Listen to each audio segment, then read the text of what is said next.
ഈ വർഷം ജൂണോടുകൂടി exercise tiger lightning എന്ന പേരിൽ ഒരു സംയുക്ത സൈനികാഭ്യാസം നടത്താൻ ഒരുങ്ങുകയാണ് അമേരിക്കയും ബംഗ്ലാദേശും. സമാധാന പരിപാലന സന്നദ്ധത വർദ്ധിപ്പിക്കുന്നതിനും ഇരു രാജ്യങ്ങളുടെയും സായുധ സേനകൾ തമ്മിലുള്ള പരസ്പര പ്രവർത്തനക്ഷമത പ്രോത്സാഹിപ്പിക്കുന്നതിനുമാണ് ഈ അഭ്യാസം ലക്ഷ്യമിടുന്നത് എന്നാണ് ഇരു രാജ്യങ്ങളും അറിയിക്കുന്നത്. ഇതിലൂടെ ബംഗ്ലാദേശിന്റെ സൈന്യത്തെ പിന്തുണയ്ക്കാൻ കഴിയുന്ന മേഖലകൾ പര്യവേക്ഷണം ചെയ്യാനും പ്രാദേശിക സുരക്ഷ ശക്തിപ്പെടുത്താനും അമേരിക്കയ്ക്ക് സാധിക്കുമെന്ന് നേതാക്കൾ വിശ്വസിക്കുന്നു. ബംഗ്ലാദേശിലെ സെന്റ് മാർട്ടിൻ ദ്വീപിനടുത്ത് വെച്ചാണ് സൈന്യവുമായി സഹകരിച്ച് അമേരിക്കൻ സൈന്യം ഈ സൈനികാഭ്യാസത്തിന് ഒരുങ്ങുന്നതെന്നാണ് ഇതിൽ ശ്രദ്ധേയം. ഷെയ്ഖ് ഹസീനയുടെ സർക്കാർ വീണത് തന്നെ ഈ ദ്വീപിനു മേലെ അമേരിക്കയുടെ മോഹം കാരണമാണ്. കൂടാതെ സെന്റ് മാർട്ടിൻ ദ്വീപിനുമേൽ നിയന്ത്രണം സ്ഥാപിക്കാനാണ് അമേരിക്ക ആഗ്രഹിക്കുന്നത്. ബംഗാൾ ഉൾക്കടലിന്റെ വടക്കുകിഴക്കൻ മൂലയിൽ വെറും 3 ചതുരശ്ര കിലോമീറ്ററിൽ വ്യാപിച്ചു കിടക്കുന്ന ഈ ദ്വീപ് ബംഗ്ലാദേശ് രാഷ്ട്രീയത്തിൽ എന്നും കത്തി നിൽക്കുന്ന ഒരു വിഷയമാണ്. ഒരു സർക്കാരിനെ തന്നെ താഴെയിറക്കാൻ പോകുന്നത്ര സ്വാധീനമുള്ള ഒരു ദ്വീപ്.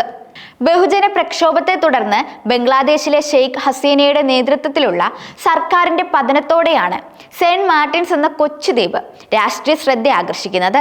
രാജ്യത്തു നിന്ന് പലായനം ചെയ്യേണ്ടി വന്നതിന് അമേരിക്കയാണ് ബംഗ്ലാദേശ് മുൻ പ്രധാനമന്ത്രി കുറ്റപ്പെടുത്തിയത്. സെന്റ് മാർട്ടിൻസ് അമേരിക്കയ്ക്ക് വിട്ടുകൊടുത്തിരുന്നെങ്കിൽ തനിക്ക് അധികാരത്തിൽ തുടരാമായിരുന്നു എന്നാണ് ഹസീന ആരോപിച്ചത്.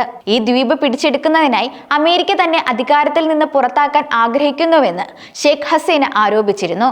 സെന്റ് മാർട്ടിൻസ് ദ്വീപ് വിട്ടുകൊടുത്ത് ബംഗാൾ ഉൾക്കടലിൽ തുടരാൻ അമേരിക്ക അനുവദിച്ചിരുന്നെങ്കിൽ തനിക്ക് രാജിവെക്കേണ്ടി വരില്ല എന്നായിരുന്നു അവരുടെ അവകാശവാദം.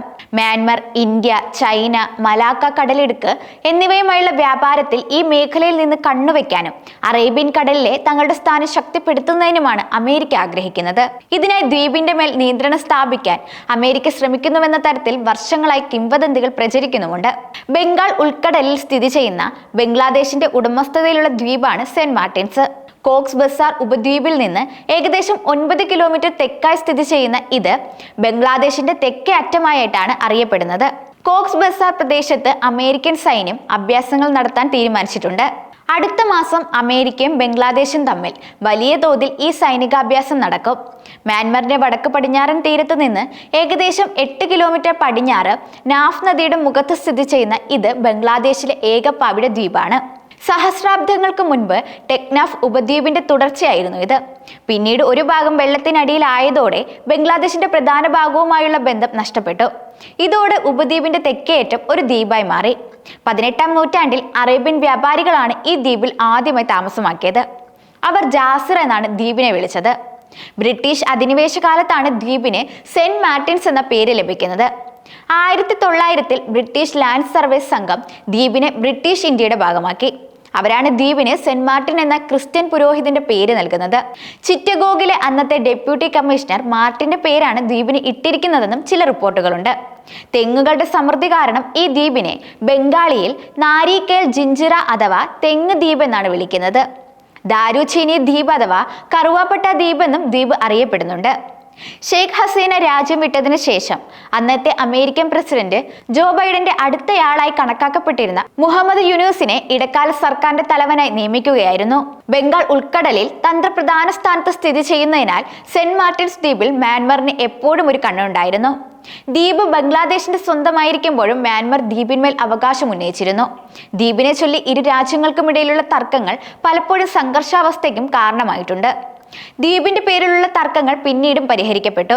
1974-ൽ ബംഗ്ലാദേശും മ്യാൻമറും ദ്വീപ് ബംഗ്ലാദേശിന്റെ ഭാഗമാണെന്ന ധാരണയിലേക്കെത്തി. സെന്റ് മാർട്ടിൻസ് ദ്വീപിനെ ബംഗ്ലാദേശ് പ്രദേശമായി അംഗീകരിക്കുന്ന കരാർ ഉണ്ടായിരുന്നിട്ടും ദ്വീപിന്റെ സമുദ്രാതിർത്തി സംബന്ധിച്ച് പ്രശ്നങ്ങളുണ്ടായിരുന്നു.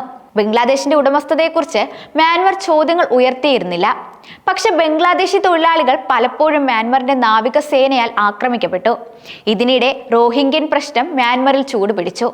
മ്യാൻമറിന്റെ സൈനിക നടപടി 2017-ൽ മുസ്ലിങ്ങളായ 7 ലക്ഷത്തിലധികം റോഹിംഗ്യകളെ അയൽരാജ്യമായ ബംഗ്ലാദേശിലേക്ക് പലായനം ചെയ്യാൻ നിർബന്ധിതരാക്കി. ഇത് ബംഗ്ലാദേശിന് വലിയ പ്രതിസന്ധിയായിരുന്നു ഉണ്ടാക്കിയത്. ലോകത്തിലെ ഏറ്റവും വലിയ അഭയാർത്ഥി ക്യാമ്പായ കൂട്ടപ്പലോങ് അഭയാർത്ഥി ക്യാമ്പിലേക്ക് വലിയ തോതിൽ ആളുകളെത്തി. കോക്സ് ബസാർ സെന്റ് മാർട്ടിൻസ് ദ്വീപിന് വളരെ അടുത്തായതിനാൽ ഒരു സുരക്ഷിത സ്ഥാനം എന്ന നിലയിൽ റോഹിംഗ്യൻസിനായി അവരുടെ സായുധ വിഭാഗമായ അറാഗൽ ആർമിയിലെ അംഗങ്ങൾ ദ്വീപിന്മേൽ അവകാശവാദം ഉന്നയിക്കാൻ ശ്രമിക്കുന്നതായി റിപ്പോർട്ടുകൾ പുറത്തു വന്നിരുന്നു. എന്നാൽ ഇത്തരത്തിലുള്ള വാർത്തകളെല്ലാം ബംഗ്ലാദേശ് നിഷേധിച്ചു. മ്യാൻമർ സുരക്ഷാ സേനയും അറഗാൻ ആർമിയും തമ്മിലുള്ള സായുധ സംഘർഷത്തിന്റെ പശ്ചാത്തലത്തിൽ ദ്വീപിനു ചുറ്റും ബംഗ്ലാദേശ് നാവികസേന യുദ്ധക്കപ്പലുകൾ വിന്യസിച്ചിരുന്നു. ഇന്റർനാഷണൽ ട്രിബ്യൂണൽ ദ്വീപിനെ ബംഗ്ലാദേശിന്റെ ഭാഗമായി അംഗീകരിച്ചെങ്കിലും മ്യാൻമർ ഇതിനെ പലപ്പോഴും തങ്ങളുടെ പ്രദേശമായാണ് കാണുന്നത്.